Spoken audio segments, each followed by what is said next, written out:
And so we conclude our journey with protein synthesis at the step with translation. So we've made a successful mRNA transcript and it's moving through the cytoplasm to the ribosome. And so now we are going to take that message in the form of an mRNA transcript and turn it into a sequence of amino acids into a protein. So how does mRNA code for a protein? Well, let's go all the way back to DNA. So let's pretend that this is the template strand from DNA, and here are all of the bases for the nucleotides that make up the strand. And we have now changed from transcription it into the complementary mRNA.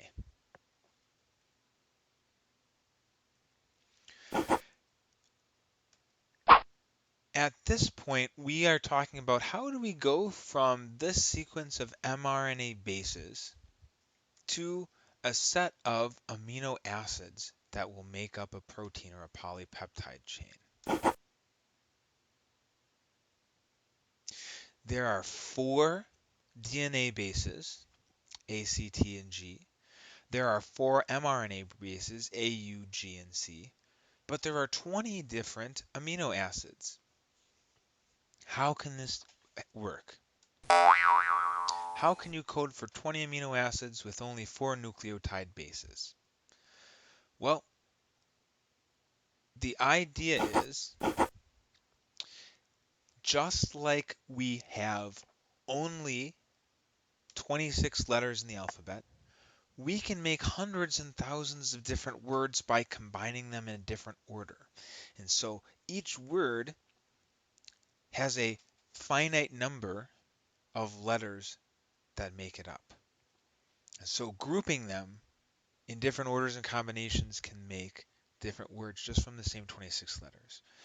What we're going to do here is we are going to have triplets, which are groups of 3 of mRNA bases, like this one, AUG, and each group of 3 will specify a specific protein.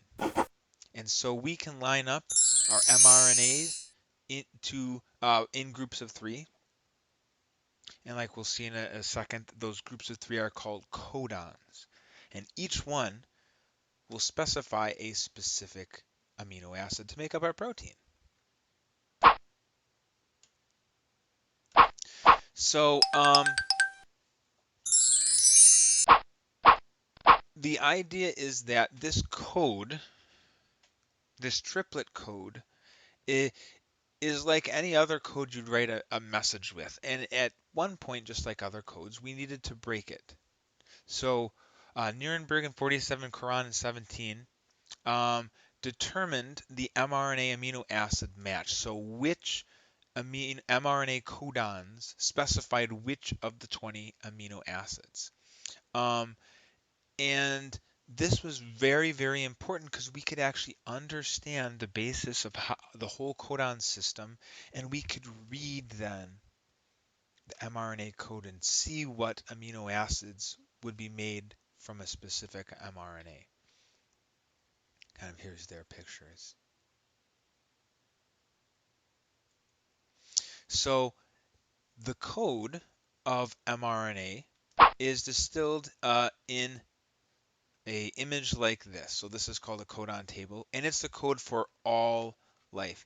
These codes do not change, or what codon, triplet of mRNA, results in what amino acid does not change based on the life form.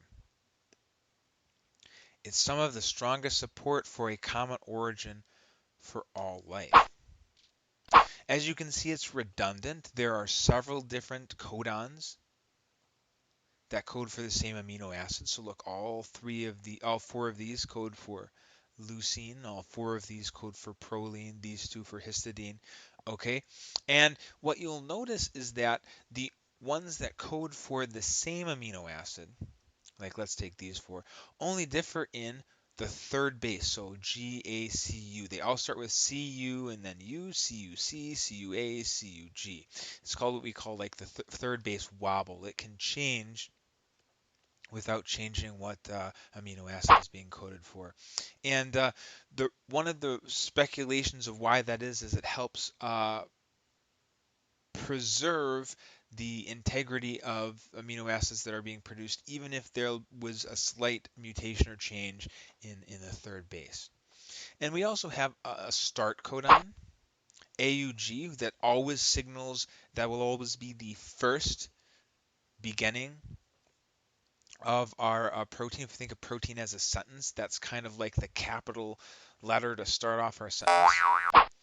Um, and there are also stop codons, like you'll see right here, that signal the termination, the period in our protein, our amino acid, our polypeptide chain.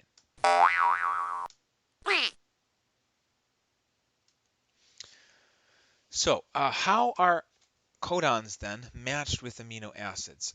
And that's where, back from the beginning, this tRNA or transfer RNA comes in, because our tRNAs carry amino acids with them. They have a RNA portion that is called an anticodon is the complement for one specific codon, and it carries the amino acid with it that should match up with whatever AUG is or whatever the codon is. So we have 20 different tRNAs at least that each have a different anticodon that carry one of the 20 different amino acids. And in this way, they can match up an amino acid with a specific codon, just kind of like you see in this picture. So we are now embarking on our translation part at the ribosome. So let's see how this idea, these tRNAs and this mRNA code all work together at the ribosome. So here's the structure of tRNA. It's a clover leaf shape, and there's the anticodon in all of these pictures at the bottom. This is what matches up with the codon in mRNA. And here at the top, this is the amino acid attachment site that links one specific amino acid with this anticodon.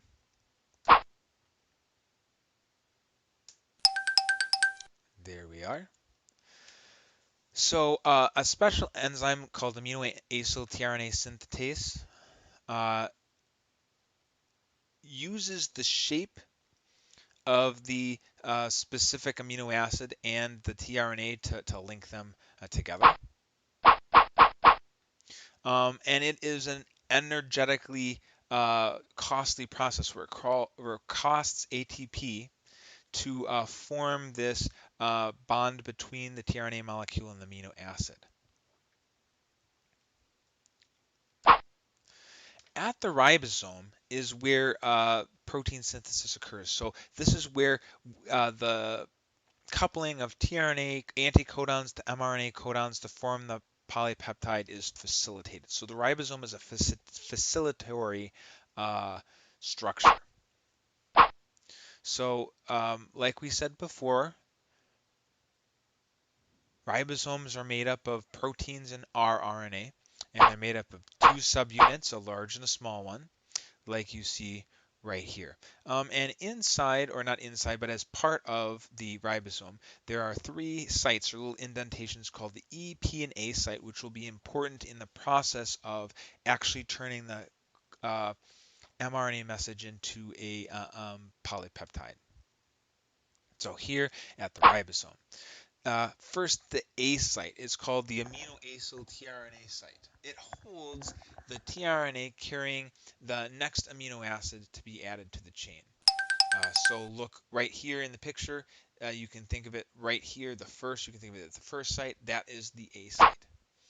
The P site, which is called the peptidyl tRNA site, holds the tRNA that has the growing chain or the polypeptide chain. So right now this polypeptide chain is one amino acid big, just a methionine, and here is that tRNA in the P site. And then lastly is the E or the exit site. Once the tRNA has dropped off its amino acid and added it to the chain, it will leave the ribosome from the E, the exit site. So APE aminoacyl tRNA site, peptidyl tRNA site, and exit site, kind of in that order. So there's 3 sites. So how are we going to build a protein? So in initiation, the first step, this brings together the mRNA, the ribosome subunits, and the first tRNA molecule that matches up with the MET start codon. Then in the elongation period, new amino acid bases are added to the coding sequence one by one. So we have a growing polypeptide chain. And then finally, at termination, when we reach a stop codon, a release factor binds with the mRNA in the A site, and the process of translation is terminated. So if you want to take a look here, what happens is first a given tRNA will bind with the AUG start, and right behind it, the next tRNA that matches the second codon will join it in the A site. So here we have MET that's now moved over to the P site, and LEU has moved into the A site. And if you notice a bond, a covalent bond between methionine and leucine is formed, a peptide bond, and now the whole polypeptide chain is now held on by the second tRNA. And the ribosome moves over, and the first tRNA, now without its amino acid attached, moves to the E site and is kicked out. And that process continues, and another one tRNA is added to match the next codon. And the new amino acid is added to the chain by a peptide bond. And we go on and on and on until a release factor comes to kick out the previous tRNA. So I think at this point is kind of where I want to end this, but first let's show you like a little animation of this happening. So I'm going to open up how the oh, I forgot that Flash Player is no longer supported. Well, I guess we will go back to where we were. And at this point is kind of where I really want to stop with translation. Just probably on our Zoom, I'll find a better video and we'll look at this in animated version. So my apologies with that. I forgot to update my curriculum materials after Flash wasn't supported anymore. So I guess that'll be it for today.